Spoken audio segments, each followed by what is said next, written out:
Boa noite. Boa noite. A Polícia Federal busca provas na casa do ex-governador de Goiás, Marconi Perillo. O político tucano é investigado por propinas de 12 milhões de reais da Odebrecht.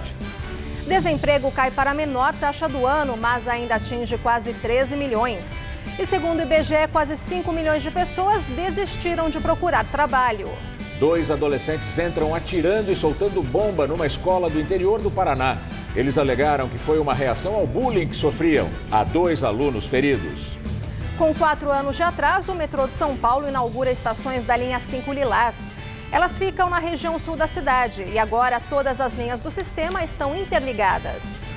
2 homens são presos no metrô e na CPTM com base na nova lei da importunação sexual. O ato libidinoso, que antes era punido só com multa, agora é considerado crime e dá cadeia. E na série Cara de São Paulo, uma cobradora de ônibus que faz a alegria dos passageiros. Edna Orsoli esbanja simpatia, transforma a viagem numa festa e recebe muitos elogios. O Jornal da Gazeta está no ar.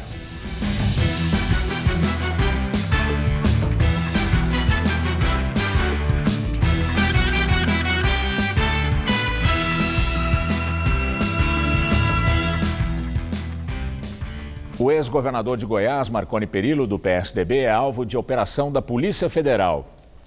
Em busca de provas, policiais vasculharam a casa do ex-governador tucano, o principal alvo da operação.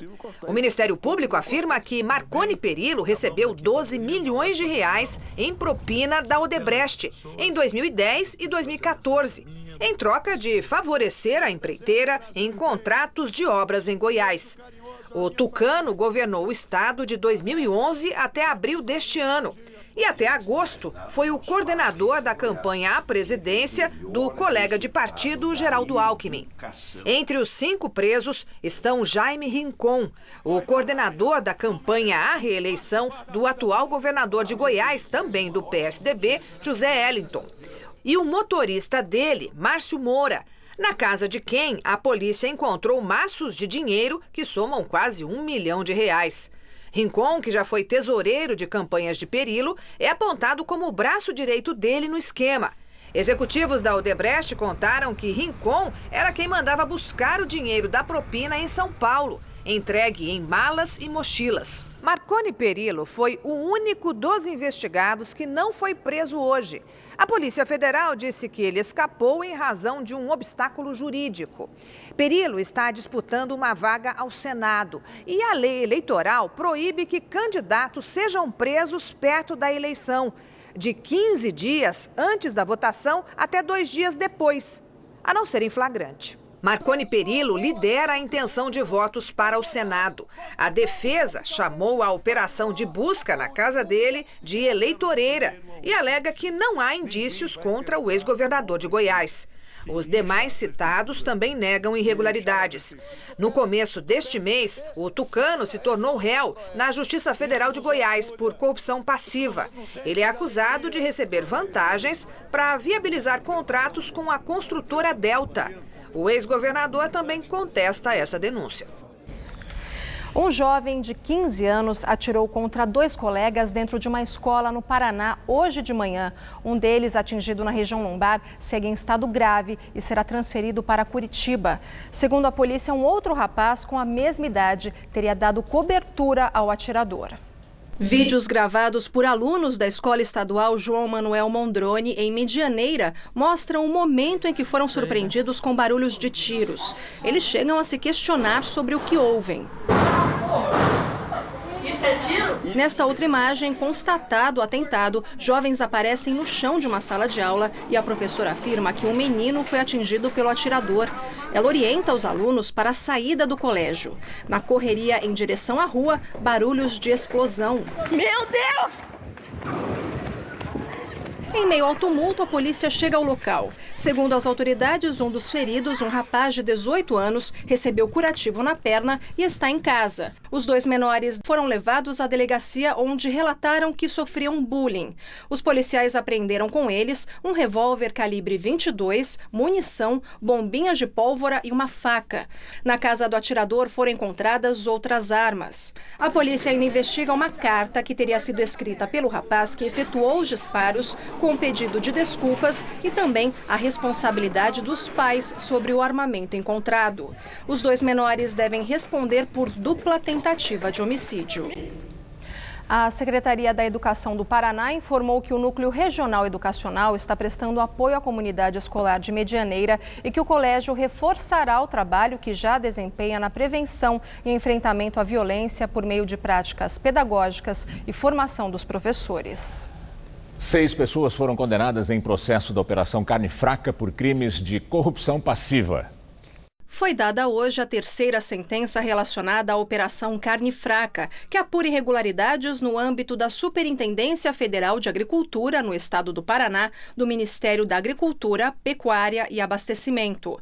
As denúncias apontam que funcionários públicos atuavam para favorecer empresas, entre elas frigoríficos e a BRF Foods.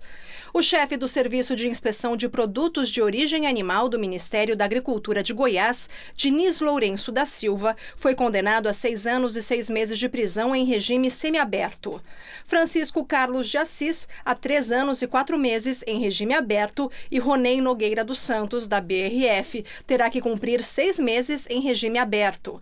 A chefe do Serviço de Inspeção de Produtos de Origem Animal do Paraná, Maria do Rócio Nascimento, teria que cumprir 3 anos e 4 meses de prisão, mas a pena foi substituída por acordo de delação premiada. André Luiz Baldissera, diretor da BRF, e Daniel Gonçalves Filho, ex-chefe do Ministério da Agricultura do Paraná, foram absolvidos. Sempre sorridente, disposta a ajudar, a cobradora Edna Ursoli faz de tudo para que os passageiros da linha de ônibus que ela trabalha na zona leste da capital se sintam bem. Esta personagem da cidade que esbanja simpatia é a cara de São Paulo. Edna já foi auxiliar de dentista, cuidou de idosos e há 4 anos ganha a vida numa linha circular da zona leste. Sorridente, a cobradora cumprimenta todo mundo que chega. E alguém que se importa, só um bom dia já é capaz de fazer você se sentir melhor, né? E não para quieta no lugar. Vem aqui na porta, ajudo os idosos a subir com a sacola. Outros cobradores fazem isso? Eu já trabalhei com muitos, mas outros não faz não, viu? É difícil. Viu? Ela não fica sentadinha lá. Ela anda pelo ônibus, ela limpa, você vê ela limpando, o ônibus está impecável. Não tem obstáculo que limite o trabalho dela. Perdi as contas de quantas vezes eu pulo isso aqui, viu? Um exercício ficar pulando catraca? Já não preciso de academia. Se alguém precisa de ajuda, a cobradora está pronta. Bom para o Rogério, cadeirante e frequente na linha da Edna. Eu fico tranquilo, fico mais seguro. E quando a dona Arlene aponta no ônibus, a Edna se adianta. É a cobradora que vai buscar e passa o bilhete da idosa no leitor. Ela faz sempre isso? Faz sempre isso. Você vê uma pessoa com uma dificuldade tão grande, para que você vai deixar ela correr o risco de vir até aqui e cair, né? E mesmo no aperto do ônibus lotado, ela não se esquiva. Eu coordeno todo mundo, não deixo ninguém desesperado. Quando eu vejo alguém já desesperado, querendo passar com tudo e já querendo até mesmo afrontar o outro passageiro, calma, porque se vai descer nesse, pode ficar cegada que vai dar certo. Tem passageiro que fica tão satisfeito com o atendimento que não se contenta em só agradecer ali na catraca. Quer que a informação chegue até o chefe dela. Então tem gente que liga para a empresa e até formaliza o elogio junto à Secretaria Municipal de Transportes. Aqui, olha, são 2 pessoas que escreveram para a SP Trans.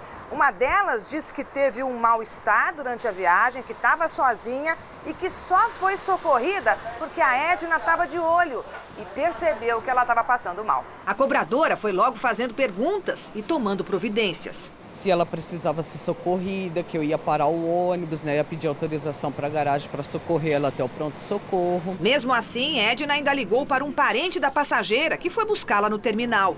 A cobradora defende que o que ela faz de forma voluntária deveria ser obrigação. O atendimento do cobrador às vezes chega a me envergonhar de alguns, né? Uns dormem, outros ficam com fone de ouvido, outros com óculos escuro, outros só no celular. Você tem que auxiliar o motorista. O motorista está dirigindo, está carregando o ser humano, você entendeu? A delegacia responsável pelos crimes no metrô e na CPTM aqui de São Paulo registrou 5 casos de importunação sexual durante essa semana. 2 aconteceram hoje. Na segunda-feira, uma nova lei sobre o tema foi sancionada pelo então presidente da República em exercício, o ministro Dias Toffoli, que estava no cargo no lugar de Michel Temer, que estava nos Estados Unidos. A Polícia Civil prendeu em flagrante Ricardo dos Santos, de 42 anos, por importunação sexual. O caso foi na estação Sé do metrô, no centro da cidade. Segundo a vítima, uma adolescente de 16 anos, o homem aproveitou que o vagão estava lotado e tocou em suas partes íntimas. Ela começou a chorar e outros passageiros perceberam e chamaram os seguranças, que prenderam o agressor. Em razão do trem estar lotado, ela não tinha certeza se ele estava realmente praticando algum movimento sexual ou não. Então ela resolveu virar para ele, até que uma testemunha que estava vendo tudo levantou, foi até ele e falou que estava vendo tudo, que era para ele parar e chamou a ajuda de populares para conterem o autor. Também foi preso hoje pelo mesmo crime Marcos José do Carmo, de 49 anos. Ele é acusado de ejacular em uma mulher de 18 anos em um trem na estação Água Branca da CPTM. Apreendemos a calça jeans da vítima e vai ser mandada para perícia, né? Os dois casos foram registrados na Delpom, delegacia que fica na estação Palmeiras Barra Funda, zona oeste de São Paulo. Os criminosos foram presos em flagrante e serão encaminhados para audiência de custódia. Os crimes foram registrados como importunação sexual, que passou a vigorar nesta segunda-feira, depois que a lei foi sancionada pelo ministro do Supremo Tribunal Federal, Dias Toffoli. Vai ajudar bastante a gente, porque antes essa conduta era tipificada como contravenção penal e que não permitia a prisão. A gente fazia o registro aqui e o autor saía livremente. Agora não, a gente vai fazer o registro e ele vai ficar preso em flagrante. Segundo a delegada, outros 3 casos foram registrados desde quarta-feira. Pela nova lei, é importunação sexual, ato libidinoso praticado contra alguém e sem autorização a fim de satisfazer desejo próprio ou de terceiro. A pena prevista é de 1 a 5 anos de cadeia. Antes, os casos eram considerados contravenção e a pena prevista era o pagamento de multa. A nova legislação também torna crime a divulgação por qualquer meio, vídeo e foto de cena de sexo ou nudez ou pornografia sem o consentimento da vítima, além da divulgação de cenas de estupro, que aumenta a pena em até 2/3 se o crime for praticado por pessoa que mantém ou tenha mantido relação íntima com a vítima. A intenção é evitar casos conhecidos como pornografia de vingança. Os candidatos à presidência da República mais bem colocados nas últimas pesquisas fizeram campanha hoje em São Paulo, Paraná, Amazonas e Goiás. Geraldo Alckmin, do PSDB, participou de caminhada na zona leste da capital paulistana. O tucano afirmou que tem alertado a população que não podemos ir ao segundo turno da, abre aspas, insensatez, fecha aspas, e que se precisa buscar um caminho que não seja no extremo. Em quarto lugar nas pesquisas, ele falou da possibilidade de grandes viradas 10 dias antes da eleição. Segundo Alckmin, o eleitor fixa o voto mais para o final da disputa. Sobre a operação da Polícia Federal contra Marconi Perillo, seu colega de partido, afirmou que a lei é para todos e que tem certeza que o ex-governador de Goiás vai se explicar. Fernando Haddad, do PT, fez campanha de manhã em Goiás e à tarde no Pará. O petista não quis comentar se o MDB, partido do presidente Temer, vai estar num eventual governo. Haddad afirmou que, por enquanto, está pensando só no primeiro turno, mas disse que todos são bem-vindos, desde que partilhem as mesmas ideias. O ex-prefeito de São Paulo defendeu ainda que o pressuposto de qualquer aliança é que haja uma convergência de propostas e disse que, se eleito, vai fortalecer todas as entidades de investigação. Ciro Gomes não teve agenda pública de novo. Ele se recupera de uma pequena cirurgia na próstata. O pedetista publicou um vídeo nas redes sociais e deu entrevista para uma rádio do Rio Grande do Sul. Disse que disputa sua última eleição este ano e que, por isso, vai lutar como um obstinado até o dia 7 de outubro. Ciro afirmou ainda que não é mais possível apoiar o PT. O candidato falou que a sigla virou uma organização odienta de poder e chamou de fascista o eleitor que insiste em votar em Bolsonaro. Marina Silva, da Rede, não teve agenda pública de manhã. À tarde, desembarcou na região norte do país. A ex-senadora visitou a Fiocruz e foi a uma reunião na Associação de Donas de Casa do Amazonas. Lá se encontrou com militantes da legenda. Em Manaus, ela se reuniu com o prefeito Arthur Vigílio, do PSDB. Crítico de Alckmin, que é do seu partido, o tucano declarou apoio à Marina na disputa presidencial. Em queda nas pesquisas, a candidata da rede disse que acredita no povo brasileiro e que confia no voto do eleitor. Henrique Meirelles, do MDB, passou o dia no Paraná. O candidato se encontrou com lideranças políticas e empresariais em Curitiba e visitou a Pastoral da Criança. O candidato disse que doou cerca de 20 milhões de reais à própria campanha. Segundo ele, o retorno do investimento é a mensagem que leva consigo. Meirelles afirmou que tem uma história de competência e de resultados. Na capital paranaense, destacou suas passagens nos governos Lula e Temer. O ex-ministro falou também que, se eleito, vai reduzir os impostos. A revista Veja publicou trechos do depoimento da ex-mulher de Jair Bolsonaro no processo litigioso do casal, que se separou há 10 anos. A ex-mulher acusou o candidato de ocultar milhões de reais de patrimônio. Hoje, ela defende o ex-marido e até usa o sobrenome dele para disputar uma vaga de deputada federal. A revista teve acesso ao processo de mais de 500 páginas envolvendo Jair Bolsonaro e a ex-mulher do candidato, Ana Cristina Siqueira Vale. Em um dos trechos, Ana Cristina afirma que os ganhos mensais de Bolsonaro giravam em torno dos R$100 mil, sendo que oficialmente ele recebia R$ 26.700 como deputado federal e R$ 8.600 como militar da reserva. Além disso, a ex-mulher disse que em 2007, Bolsonaro furtou joias e dinheiro de um cofre dela em uma agência do Banco do Brasil no centro do Rio. Corrigido hoje, o valor chegaria a R$ 1.600.000. Ela registrou o boletim de ocorrência. O parlamentar nunca declarou o cofre. Ana Cristina foi chamada para depor 2 vezes, mas não compareceu e no ano passado o caso foi encerrado. Há 2 anos, o gerente Alberto Carras foi acusado de furtar R$2 milhões de vários cofres da agência do Banco do Brasil. No entanto, na relação oficial das supostas vítimas, não aparecem os nomes de Bolsonaro nem de Ana Cristina. Ela o acusou também de ocultação de patrimônio pessoal à Justiça Eleitoral quando disputou o cargo de deputado federal em 2006. Ao entrar na justiça para pedir a divisão do patrimônio que o casal adquiriu, ela anexou ao processo uma relação de bens e a declaração de imposto de renda do ex-marido. Naquele ano, o candidato declarou um total de R$ 433.934, mas, segundo Ana Cristina, em valores atuais, o patrimônio chegaria a R$ 7.800.000. A ex-mulher destacou ainda o comportamento explosivo e desmedida agressividade de Bolsonaro. Na separação litigiosa, o casal disputou a guarda do filho, Jair Renan. E segundo documentos obtidos pelo Itamaraty, Ana Cristina disse que fugiu para a Noruega porque era ameaçada de morte pelo ex-marido. Atualmente, Ana Cristina usa o sobrenome Bolsonaro e é candidata a deputada federal pelo Podemos, no Rio de Janeiro. Hoje, nega as acusações e defende o ex-marido. O candidato se manifestou sobre a reportagem da revista Veja. A revista Veja dessa semana perdeu toda a noção do limite do possível. Faz uma matéria ocorrida há mais de 10 anos, que correu em segredo de justiça, que foi a minha separação. O objetivo, tentar me desconstruir. Quem tem tudo para ganhar as eleições sou eu. E o sistema, e a Veja fazendo parte do sistema, faz de tudo para me tirar de combate. Não conseguirão. Hoje, o site do jornal O Globo publicou uma reportagem afirmando que Bolsonaro omitiu da Justiça Eleitoral 2 casas avaliadas em R$ 2.600.000. O Globo fez o cruzamento das declarações de bens do candidato com um levantamento em cartórios do Rio de Janeiro. Outra comparação feita pelo jornal entre o processo de partilha na separação de Ana Cristina Vale e os bens listados ao TSE entre 2006 e 2018 revela que o candidato do PSL não declarou à Justiça Eleitoral outros bens.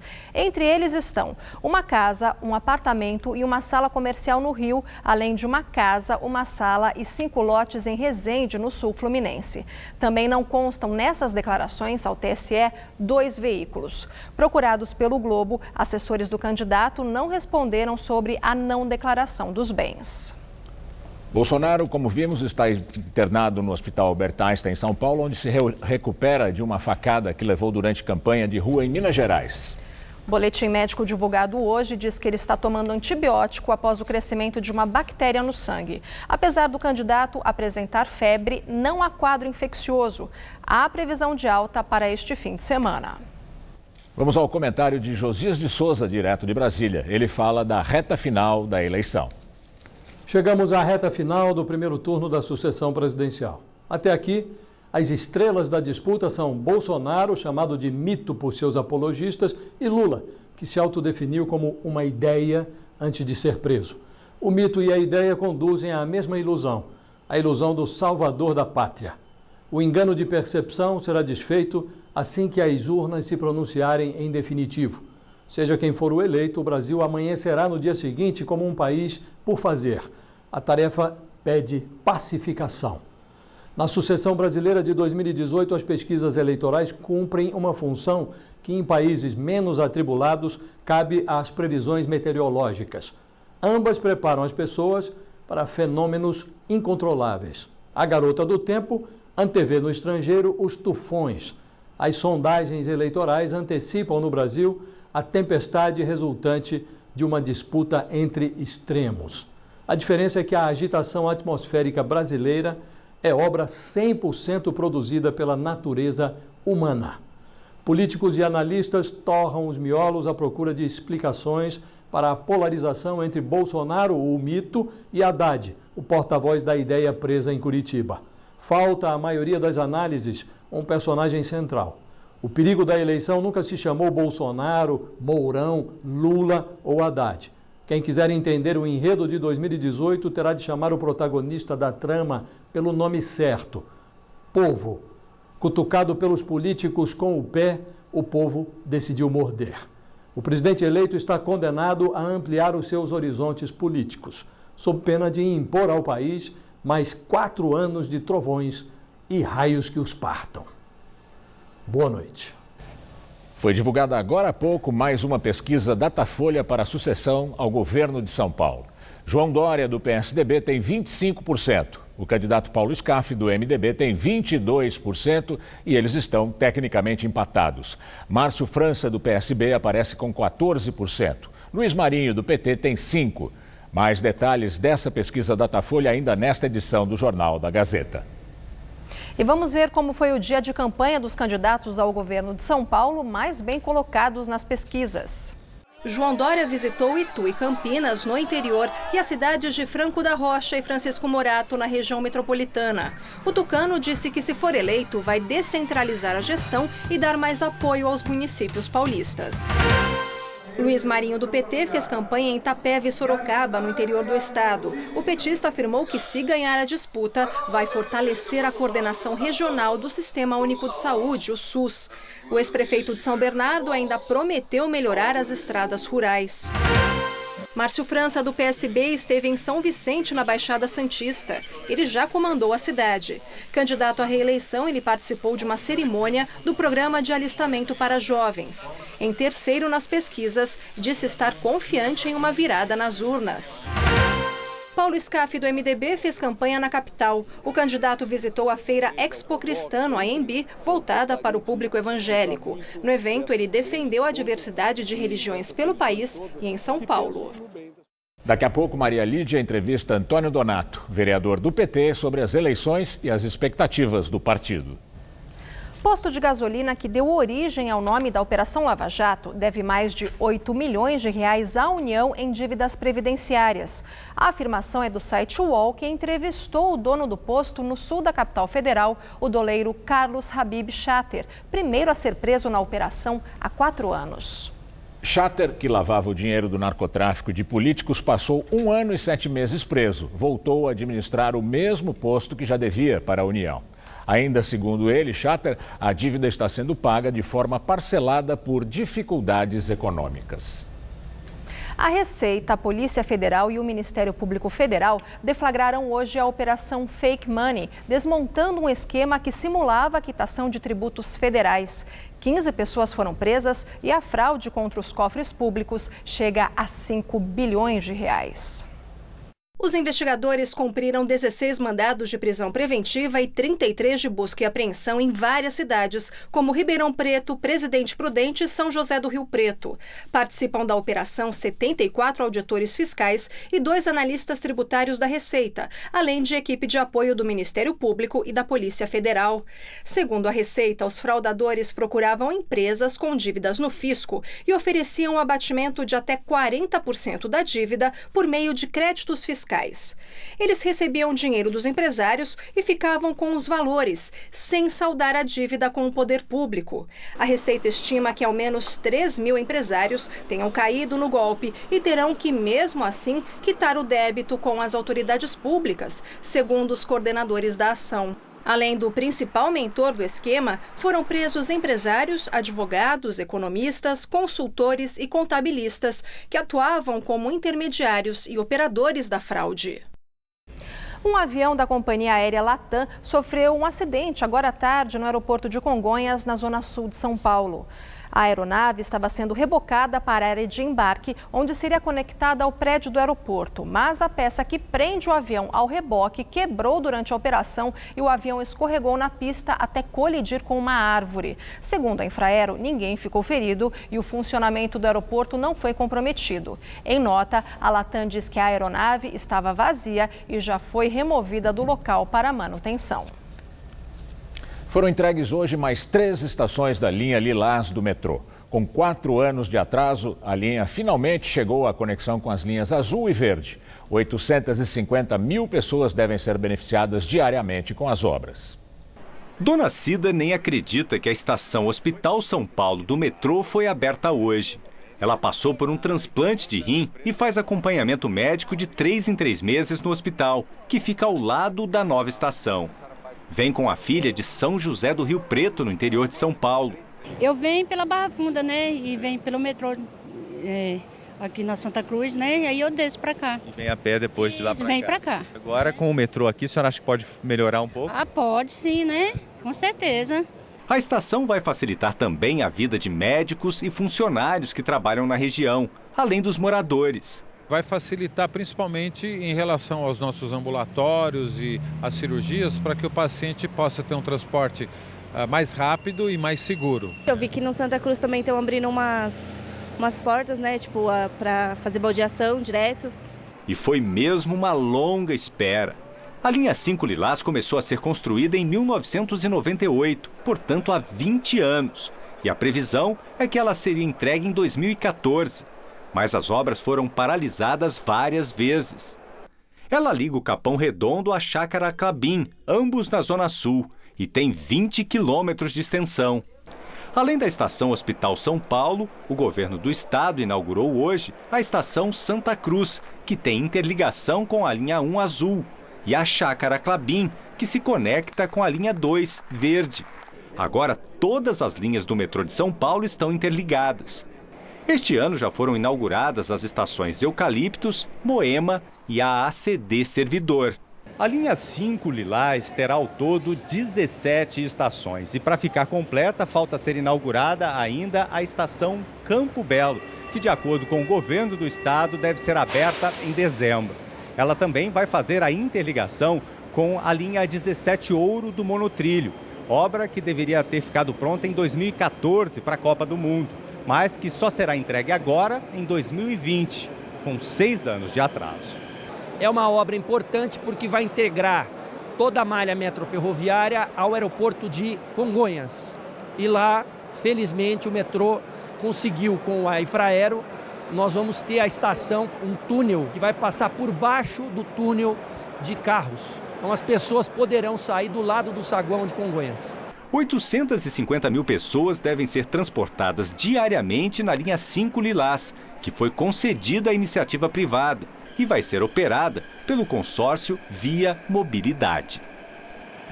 O governo federal realizou o último leilão de áreas do pré-sal do governo Michel Temer. A 5ª rodada de partilha arrecadou mais de 6 bilhões 800 milhões de reais entre empresas estrangeiras e a Petrobras. A Agência Nacional de Petróleo, ANP, fez a 5ª rodada de leilões da partilha do petróleo da camada do pré-sal no Rio de Janeiro. A rodada foi bastante disputada por causa das incertezas do mercado com o próximo governo, que vai ser eleito em outubro. Foram leiloados 4 lotes de exploração do petróleo no litoral brasileiro pelo valor total de 6 bilhões e 800 milhões de reais. O ágio médio do leilão foi de mais de 171%. Com o alto interesse das empresas, a previsão de arrecadação de royalties e participações especiais ao longo dos 36 anos de contrato, de acordo com a agência, é de 240 bilhões de reais para os cofres públicos, valor bem acima da previsão inicial de 180 bilhões, feita pela própria Agência Nacional de Petróleo. Consórcios liderados pela americana Exxon, pela holandesa Shell e pela britânica BP levaram as 3 maiores áreas. A Petrobras disputou 2 lotes, mas arrematou só um deles, que é o bloco conhecido como Tartaruga Verde, na Bacia de Campos, que não teve outros interessados. Em discurso, o ministro de Minas e Energia, Moreira Franco, defendeu a permanência das atuais regras estabelecidas pelo governo Michel Temer para o próximo presidente da República. Ele lembrou que, apesar da troca de governo, os atuais diretores da agência, indicados por Temer, devem continuar no cargo até 2020. O desemprego caiu para 12,1% no trimestre terminado em agosto, mas ainda atinge 12 milhões e 700 mil brasileiros. Segundo os dados divulgados hoje pelo IBGE, foi a 5ª queda mensal seguida e a menor taxa de desemprego registrada este ano. O número de desempregados recuou 4% em relação ao registrado no trimestre encerrado em maio. Com a aproximação do Natal e do Réveillon, o comércio começa a seleção para as vagas temporárias de fim de ano. De acordo com as associações do setor, pelo menos 23 mil postos de trabalho devem ser abertos nesse período. As vagas temporárias devem ser abertas principalmente nos setores de vestuário, tecidos e calçados e nos supermercados. As lojas de departamento que vendem eletrodomésticos e eletrônicos, decoração e perfumarias também devem abrir oportunidades de trabalho agora. A estimativa da Federação do Comércio de São Paulo é de 23 mil vagas de trabalho temporário nesse fim de ano, começando com essas contratações já a partir da próxima semana, mês de outubro. Se por um lado essa pode ser uma chance para quem está sem emprego, por outro, os números mostram que o setor do varejo está mais devagar e cauteloso que o ano passado. São esperadas 3% de contratações a menos agora em 2018. 1 em cada 10 empregos temporários tem possibilidade de virar uma vaga fixa. E agora vamos ao comentário de economia com Vinícius Torres Freire. Vai ter mais ou menos imposto a partir do ano que vem? Quem acompanha um pouquinho das notícias da eleição deve ter ouvido várias conversas sobre isso. De cobrar mais ou menos imposto de renda, de volta da CPMF, que não vai ter nada de CPMF, que a gente vai pagar é menos imposto em geral. Os candidatos mais favoritos não são nada claros sobre o que vão fazer. O que pode acontecer? O mais razoável é dizer que, tão cedo, será impossível reduzir o total de impostos pagos no Brasil. Provavelmente eles vão aumentar um pouco, de um modo ou de outro. A discussão mais séria é a respeito de quem paga a conta ou a parte maior dessa conta salgada. Por que deve ser assim? Não existe desperdício no governo? Existe sim. Mas o buraco é tão grande que apenas cortando o desperdício, o que aliás demora, não vai dar. O governo federal gasta 150 bilhões de reais a mais do que arrecada. Isso sem nem levar em conta a despesa de juros da dívida pública, que está para lá de 300 bilhões de reais por ano. Tem gente que diz, corta os privilégios da justiça de juiz. Pois bem, a Justiça Federal inteira gasta uns 40 bilhões por ano. Se toda a Justiça Federal fosse extinta amanhã, o que é absurdo, cobriria apenas uma parte pequena do déficit. Se todos os funcionários públicos federais fossem demitidos, não acabaria com o déficit. Presta atenção, eu disse todos. Então, será necessário conseguir mais receita. As ideias mais sérias nessa área são de voltar a cobrar impostos que haviam sido reduzidos, em particular de empresas. E também acabar com alguns benefícios de impostos para certos setores da economia. Quem sabe, cobrar também um tanto mais de impostos sobre ganhos que as pessoas mais ricas têm com seus investimentos em empresas, os chamados dividendos. O fato é que, se tudo der certo, vai levar pelo menos meia década para o governo colocar as contas em ordem. Enquanto isso, é impossível baixar o total de impostos. Sem imposto novo, o governo terá de fazer mais dívida e pagar juros cada vez mais altos. É como entrar no cheque especial ou no rotativo do cartão de crédito.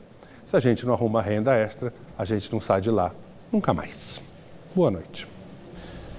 O déficit primário do setor público atingiu 16 bilhões e 800 milhões de reais em agosto, uma alta de 77% em relação ao mesmo mês do ano passado, segundo informações do Banco Central. Governo federal, estados, municípios e empresas estatais compõem as contas do setor público.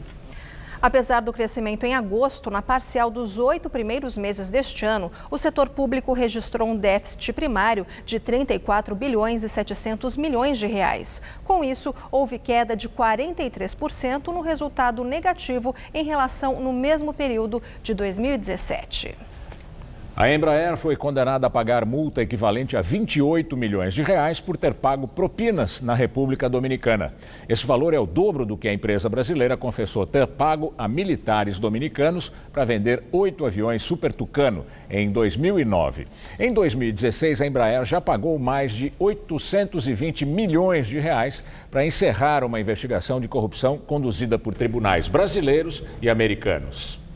Esse caso já envolvia a corrupção para a venda de aviões à Índia, Arábia Saudita, Moçambique e República Dominicana. A Embraer confirmou o acordo na República Dominicana e o pagamento de mais de 7 milhões de dólares à Justiça. Segundo a empresa, o acordo anunciado hoje foi fechado em julho deste ano. O Facebook anunciou hoje que descobriu uma falha na segurança que permitiu um ataque virtual a quase 50 milhões de perfis. O Facebook disse que não sabe se informações das contas foram acessadas no ataque. A empresa não confirmou se usuários no Brasil foram afetados. Este é mais um episódio de uma série de problemas de segurança de dados no Facebook. Em março, a empresa admitiu o vazamento de dados de mais de 87 milhões de usuários, inclusive 440 mil contas brasileiras. Informações coletadas de maneira irregular pela consultoria britânica Cambridge Analytica teriam sido usadas para montar uma estratégia de campanha de Donald Trump em 2016. Ondas de 2 metros atingiram ilhas na Indonésia depois de uma série de terremotos abalarem o arquipélago hoje. Pelo menos 10 pessoas ficaram feridas, mas ainda não há um balanço oficial. Os tremores, que variaram de 6,7 a 7,5 graus, atingiram principalmente a região de Palu, no norte do país. Vídeos gravados por turistas e moradores da região mostram o avanço das águas e a destruição causada pelas ondas.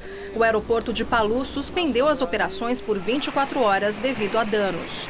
A Indonésia está no Círculo de Fogo do Pacífico, uma das regiões mais propensas a tremores e atividade vulcânica do mundo.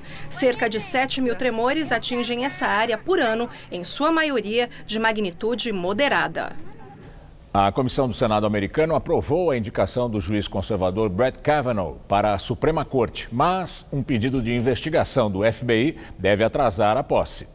O pedido foi apresentado pelo senador republicano Jeff Flake.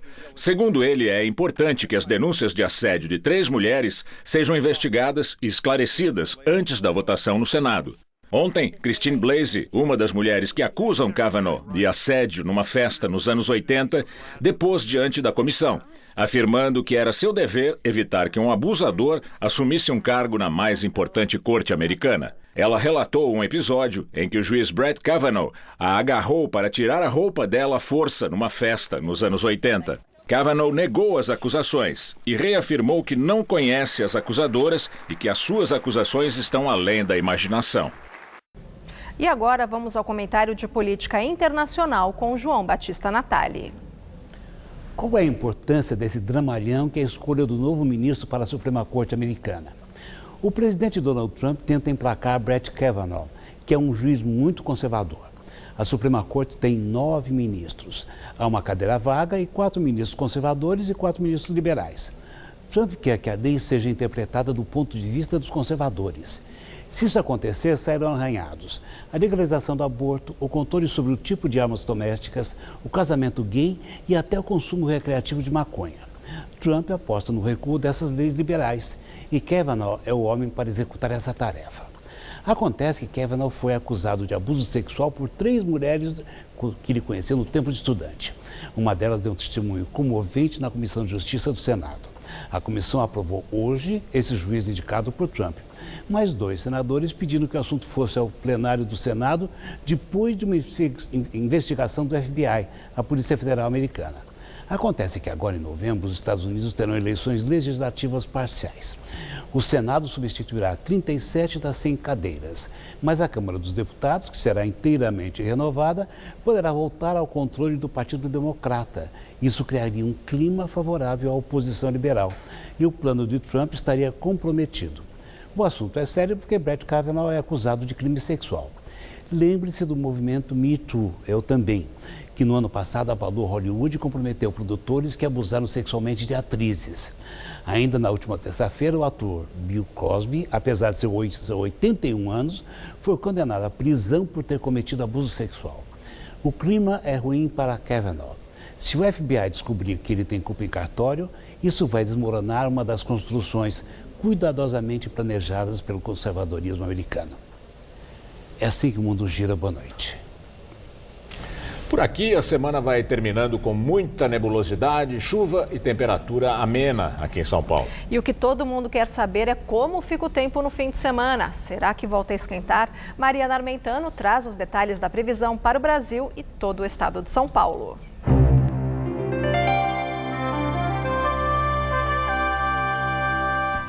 A chuva perde força nesse sábado, mas depois volta com tudo. Para amanhã, só há previsão de chuvas mais frequentes no leste catarinense e paranaense, no Rio de Janeiro, sul do Espírito Santo e no centro-leste de Minas Gerais. Mas olha, no domingo eu já adianto que volta a chover em todo o centro-sul do país, especialmente na região sul, e a meteorologia alerta para temporais, mas isso só no domingo. Vamos ver como fica o sabadão em algumas capitais? Olha, em Salvador, máxima na casa dos 31 graus, com uma chuvinha rápida pela manhã, bem pontual, só para refrescar. Já em Vitória, chove a qualquer hora, com termômetros entre 22 e 26 graus. Tempo instável também no Rio, máxima de 31 por lá e faz 31 também à tarde em Porto Alegre. Só que por lá, tempo firme nesse sábado. Para São Paulo, o tempo fica firme, quente e ensolarado em boa parte do interior. Já aqui na faixa leste, o que inclui a capital, o vento que sopra do mar favorece a formação de muitas nuvens e o sol aparece pouco.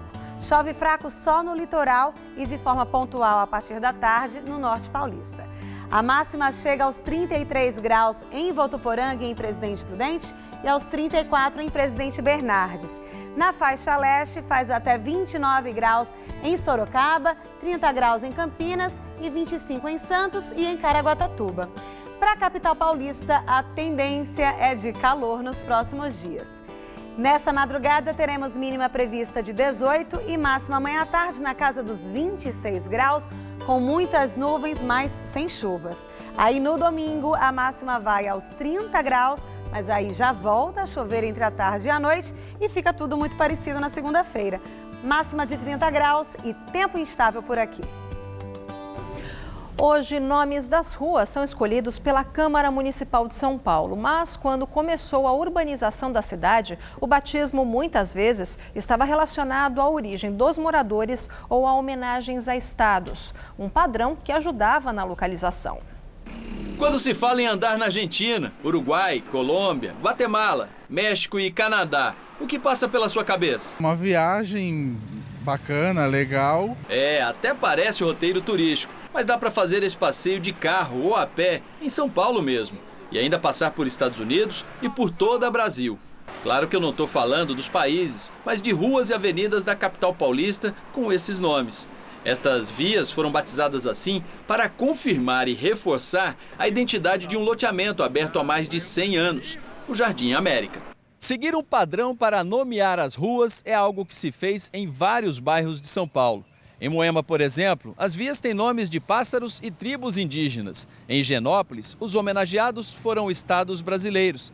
E na região da Avenida Paulista, cidades do interior do estado.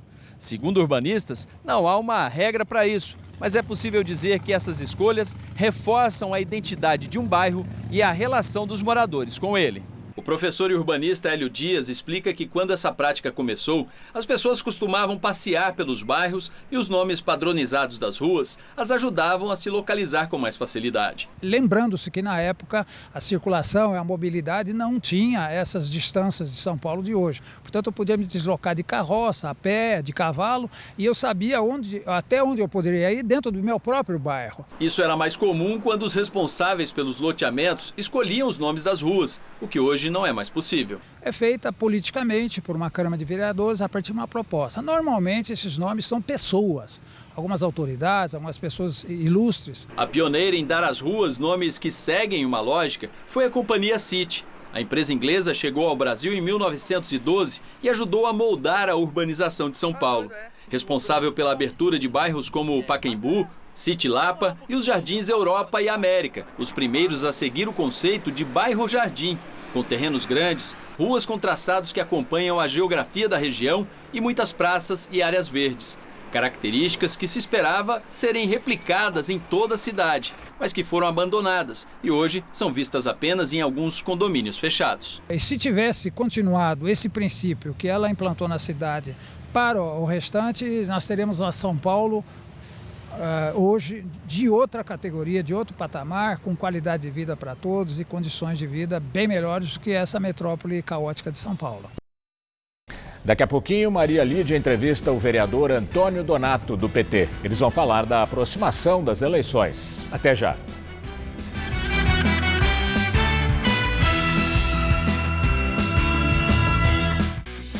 Uma equipe competente, sempre pronta para levar até você as últimas notícias do país. Está preso desde quarta-feira da semana passada. Aceitou a desistência do pedido de liberdade. A polícia já está investigando. Kits serão feitas por 94 agentes. Recompensa de R$50 mil. Jornal da Gazeta, edição das 10, de segunda a sexta. Pronto. Nossa, sua pele tá ótima. Já sei. Tá apaixonada, né? Tô. Por dois. Por dois? Pelo creme, pelas cápsulas do novo Make-up Rejuvenescedor. O creme com nanotecnologia possui Q10 e efeito tensor. Já as cápsulas estimulam a produção de colágeno, ajudando na firmeza da pele. Novo Make-up Rejuvenescedor. Carinho em dobro para sua pele. Nós precisamos evitar que os nossos jovens sejam vítimas da criminalidade. Por isso, criamos o Alistamento Civil. Uma bolsa de R$500, 4 horas de trabalho com os jovens, ajudando a comunidade e o governo. Obrigação de voltar a estudar e fazer um curso técnico. Oportunidades, futuro, caminho do bem. Fiz como prefeito de São Vicente, sei como fazer. E agora vamos fazer em todo o estado. Pode confiar, aqui tem palavra.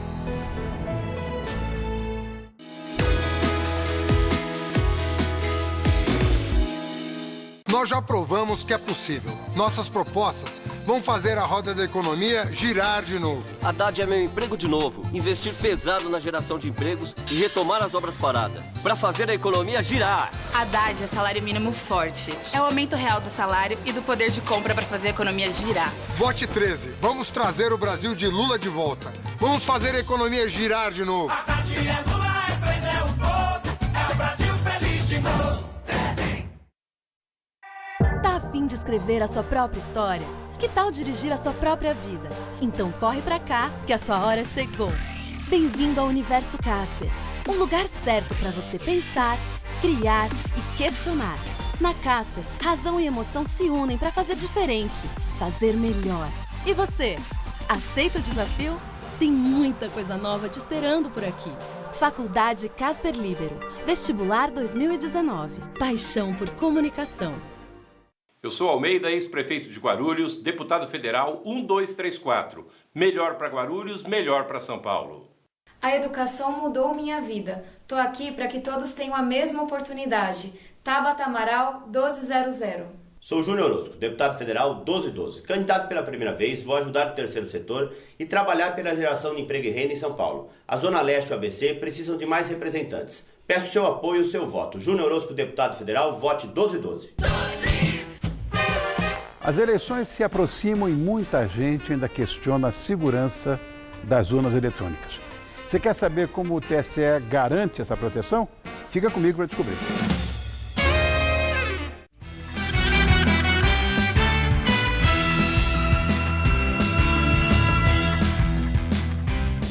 Vamos aos detalhes da pesquisa Datafolha para o governo de São Paulo, divulgada agora há pouco. A margem de erro dessa pesquisa é de 2 pontos percentuais. João Dória, do PSDB, e Paulo Scaff, do MDB, continuam tecnicamente empatados. João Dória, do PSDB, tinha 26% no levantamento da semana passada. Caiu 1 agora e aparece com 25%. Paulo Scaff, do MDB, tinha 22% e hoje manteve o mesmo índice. Márcio França tinha 11% e subiu 3 pontos, tem hoje 14%. Luiz Marinho, do PT, aparecia com 6%, caiu 1 ponto e hoje tem 5%. Major Costa e Silva, do Democracia Cristã, tinha 2% e agora subiu 1 ponto, tem 3%. Professora Lisete, do PSOL, tinha 2% e agora manteve o mesmo índice. Os demais candidatos atingiram 1% ou não pontuaram. Brancos nulos eram 17% e hoje 15%. Não sabe e não respondeu eram 8%, mesmo índice agora.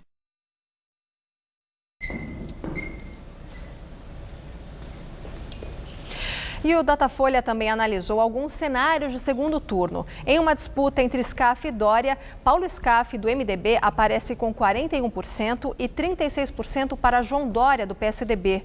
Branco e nulo, 20% e não sabe e não respondeu, 3%.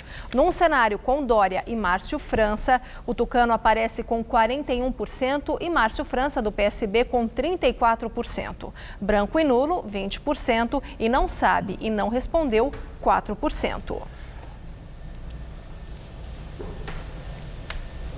A pesquisa Datafolha mostra que a disputa pela segunda vaga pelo Senado de São Paulo está acirrada entre 3 candidatos. Mara Gabrilli, do PSDB, tem 17% de intenções de voto. Mário Covas Neto, do Podemos, tem 15% e Major Olímpio, do PSL, tem 14%. Enquanto os 3 subiram em relação ao levantamento anterior, o candidato do PT, Eduardo Suplicy, que está em primeiro, registrou queda, com 26% de intenção de voto. O petismo e o antipetismo na entrevista do dia com Maria Lídia Flandoli. Hoje, nosso entrevistado é o vereador Antônio Donato, que está em seu 3º mandato, presidiu a Câmara Municipal, já foi secretário municipal das subprefeituras na capital paulista na gestão Marta Suplicy e também secretário de governo na gestão de Fernando Haddad. E também foi coordenador da campanha quando Haddad foi eleito prefeito de São Paulo. Antônio Donato presidiu o Diretório Municipal do PT da capital paulista em 2009. Obrigada por estar conosco. Boa noite. Renato. Boa noite. Agradeço esse convite mais uma vez. Nós vimos agora essa pesquisa em que aparece o desempenho dos candidatos ao governo de São Paulo e Luiz Marinho tem ali um patamar que ele não avança muito e nessa pesquisa houve inclusive uma pequena queda ali de 1 ponto conforme apareceu. E aí eu quero uma análise sua, né? Quando foi declarada a impossibilidade de Lula ser candidato e se definiu por Fernando Haddad, logo em seguida Haddad saiu numa disparada, num viés ascendente e está numa posição muito confortável nessa polarização Fernando Haddad e Bolsonaro, com grande chance de ir para um segundo turno. E Luiz Marinho não teve um deslanche assim. Fala-se muito do poder de transferência de votos de Lula, né, para Fernando Haddad.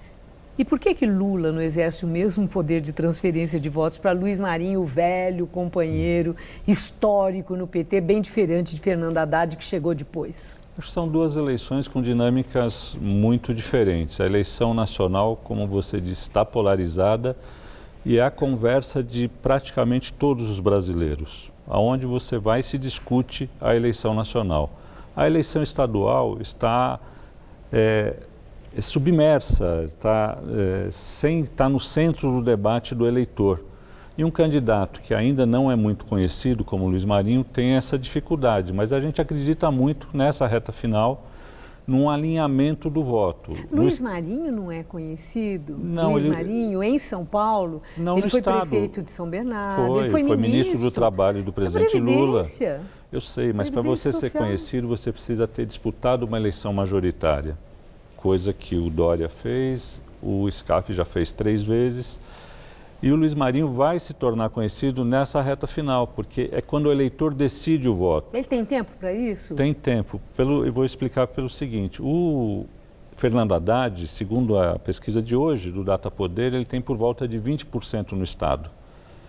E segundo o Datapoder, o Luiz Marinho tem 8%, que é um pouco diferente dessa pesquisa. A tendência é que esses votos se alinhem, ou seja, que o eleitor de Fernando Haddad, ao procurar o candidato a governador, vai procurar o candidato do PT e vai associar o nome do Luiz Marinho. Portanto, a gente tem muita expectativa nessa reta final. O PT sempre cresce na reta final um pouco por esse fenômeno de alinhamento da eleição nacional com a eleição estadual que acontece nos últimos dias. Bom, é uma análise, claro, mas tem uma outra que eu gostaria de ouvi-lo, que é sobre o estado de São Paulo. Não é a primeira vez que o PT está tentando o governo de São Paulo e não foi bem sucedido nas outras vezes. Há essa esperança que você descreveu agora, mas não está ainda sendo bem sucedido. O que é que explica essa resistência em São Paulo a investidas do PT? É do interior que vem a maior barreira? Tem sido uma dificuldade real nas pequenas cidades, a máquina do governo do estado que está há muitos anos na mão do PSDB, mas nós tivemos eleições muito bem sucedidas, ainda que não vitoriosas, mas o Genuíno foi para o segundo turno, o Mercadante teve em 2010 33% dos votos. Sim, mas não elegeu, eu quis colocar nesse sentido. Como conseguiu na capital, né? No interior, então, na capital e na grande São Paulo, a gente tem uma penetração maior e talvez uma base popular e social trabalhadora maior do que no interior. E, portanto, a gente tem essa dificuldade no interior, mas não é nada insuperável. Eu acho que a partir de que a gente tem a oportunidade de ter a primeira experiência no governo, inclusive o interior vai mudar a sua visão e vai acompanhar a legenda do PT nas outras eleições. Tem que haver oportunidade. Pois é isso que a gente está querendo, porque o PSDB, digamos, tem uma fadiga de material. São 24 anos e o Estado numa inércia, sem conseguir dar resposta para os grandes problemas da maioria da população. Olha que interessante, você fala na fadiga, né, do PSDB, tantos anos no poder, no estado de São Paulo.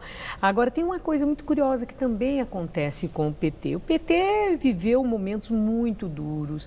A eleição de 2016, né, mostrou que aquilo teve um custo político, eleitoral muito elevado, e aí o PT, não foi fácil tudo isso em função do mensalão, do petrolão, de lideranças importantes do PT, ex-ministros poderosos, né, estarem presos, o próprio Lula está preso, tudo isso. E agora, Fernando Haddad com essa votação expressiva em todo o Brasil. O que é isso? É um estado de espírito, um estado de alma em relação ao Partido dos Trabalhadores, ou é lealdade ao líder maior que é o Lula? Essa lealdade, essa fidelidade dos eleitores do PT, ela é com o PT ou é com Lula, o grande líder do PT que está na situação que está? É evidente que o Lula é maior que o PT, mas o Lula também expressa o que é o PT. O PT esteve como um polo das eleições presidenciais desde 89. Essa é a 8ª eleição que o PT ou vai para o segundo turno ou é o segundo colocado. Então, o eleitor teve a experiência com os governos do PT, em particular com o governo do presidente Lula, o primeiro governo da presidenta Dilma. E essa experiência foi muito profunda do ponto de vista da melhora das condições de vida da população. E, ao contrário do que foi vendido no impeachment, né? No impeachment sem crime, portanto, no golpe parlamentar que foi dado na presidenta Dilma, o país piorou com o governo Michel Temer. E essa piora é evidente que chamou a atenção do eleitor para falar, olha, de fato a gente foi levado numa onda contra o PT, mas a nossa vida piorou. E eu quero, de novo, o PT de volta. É isso que as pesquisas estão dando desde... Não, pesquisas estão dando um percentual elevado, mas nós não podemos dizer que esse é o resultado das pesquisas, né? Majoritariamente, Não é esse o resultado. Não, mas os resultados das pesquisas anteriores eram mais eloquentes ainda. O Lula ganhava no primeiro turno. Sim, então, mas eu estou falando do momento atual, que é o que é para valer. Eu sei, mas você falou da importância do presidente Lula e do PT. E o eleitor reconhece essa importância. Okay. O Brasil continua sendo um país muito desigual. Lula é maior que o PT Sem dúvida. O cidadão que vota, ele reconhece isso mas nessa ele relação PT identifica e o Lula como alguém do PT, Okay. a maior liderança do PT. Muito obrigada, Antônio Donato. Muito obrigada. Eu que agradeço. E o Jornal da Gazeta termina aqui. Boa noite. Boa noite.